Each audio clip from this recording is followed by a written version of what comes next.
the whole process is today. I'm so glad we stayed with the shadow. And I feel her bonding with me as I am speaking right now.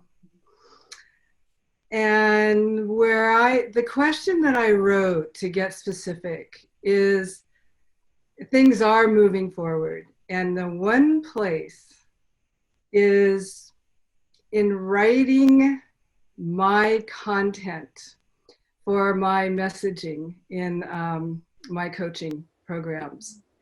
And it's not that I can't, and it's not that I don't know what to do.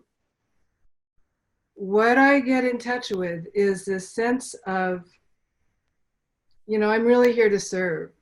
And when I'm serving others, I'm in my flow.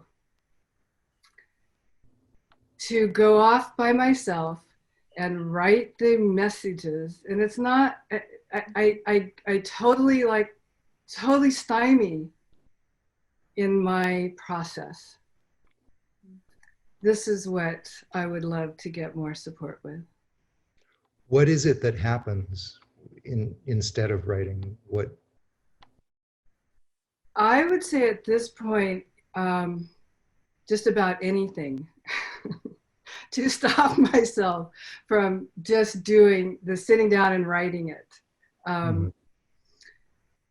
Because when I have great discussions with the people in my world about what I'm going to write, I know the resources I have. And then when it's just, it really is this being by myself. I can tell that's part of it, right? To do the writing that's supposed to connect with those that I want to serve, when I'd rather just be serving, And yet I do know, because my shadow has been showing me, I really want to be moving forward in this way. So just let me make sure that I'm characterizing this correctly.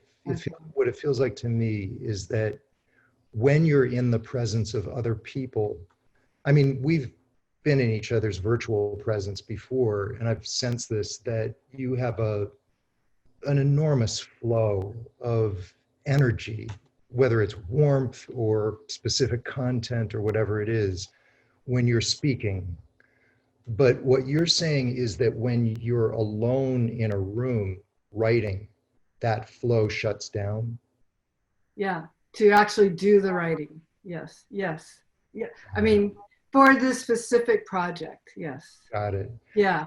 And it is like almost like a freezing, almost I would say a paralyzation, yeah. Close your eyes, and do you have an image of your shadow?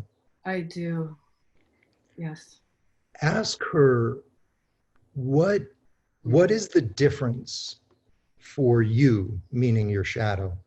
What is the difference for you when I'm in front of others and in a flow state, as opposed to when I'm alone in a room just with you? How am I different? How am I treating you different?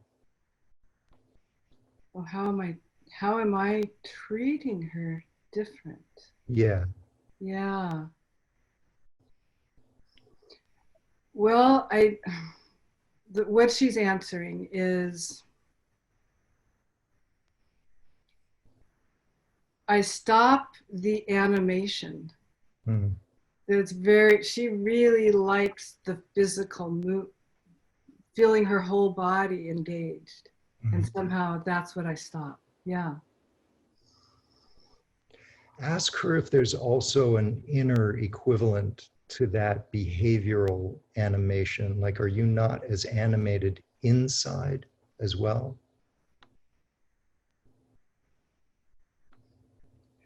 No, she's showing me that it's that it's actually a war of wills. That Fawn, the adult side, is so good at being still. And she has no interest in being still. And we literally lock. Yeah, that's what she's showing me. How, wow. Because, I do write dialogue. daily with her. But she's really showing me that when I'm thinking of writing, like from my soul, I shut her out. I shut out. I just totally don't let her be her. Yeah, really good at it. Really have a lot of practice. Well, I think you answered your question.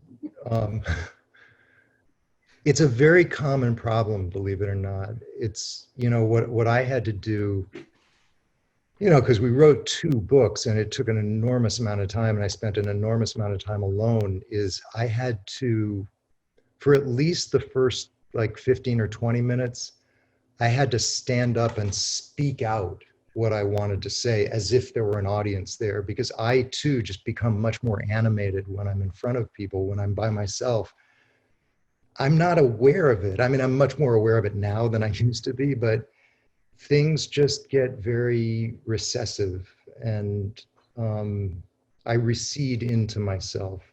And there was a word you used, I can't remember what it was, but it has a much more fixed quality, like a non-mobile quality. Yeah, going very still.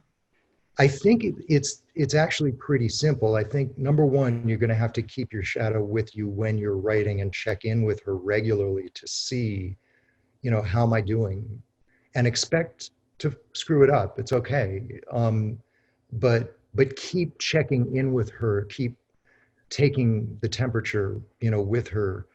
There's the physical movement when you're in front of people, but there's also,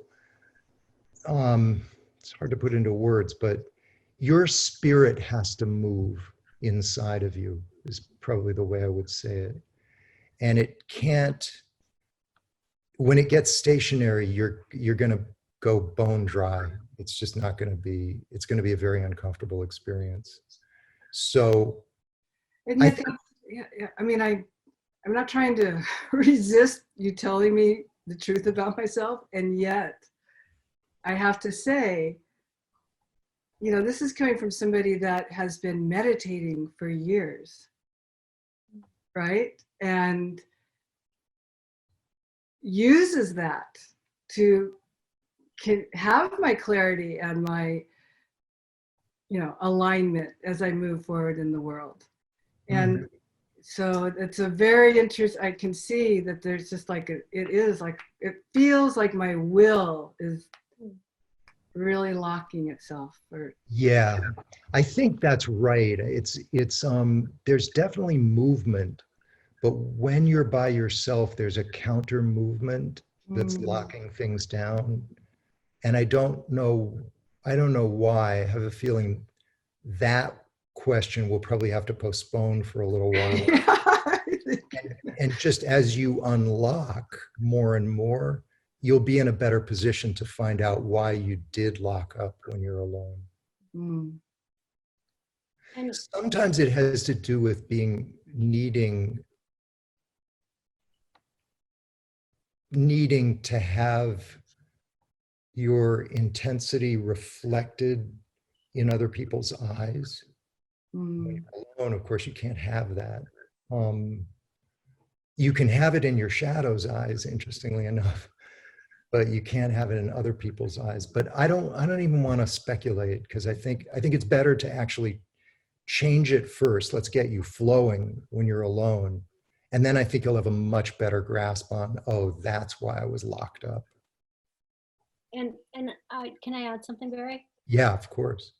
Just to, I think it's really interesting that you keep coming back to this, the butting of the heads or the locking of the horns. I think that it's really important for you to demonstrate to that part of yourself that you are taking her seriously. So even in what you said, but I'm, a meditator, it's almost like that's that adult part of you. Like, that's not what she's interested in. That's not working for her. So I would be really direct with her and ask her, how can I demonstrate to you that I'm listening and that I don't want you to feel alone. I don't want you to feel stuck. I don't want you to feel paralyzed. I want you to feel alive and animated, and then ask for specific instructions. What is it that I can do? Barry suggested, like, you know, speaking. I had the image of you taking a walk and dictating in your phone, or, you know, or maybe she wants you to dance before you get to work, but let it be directed by her.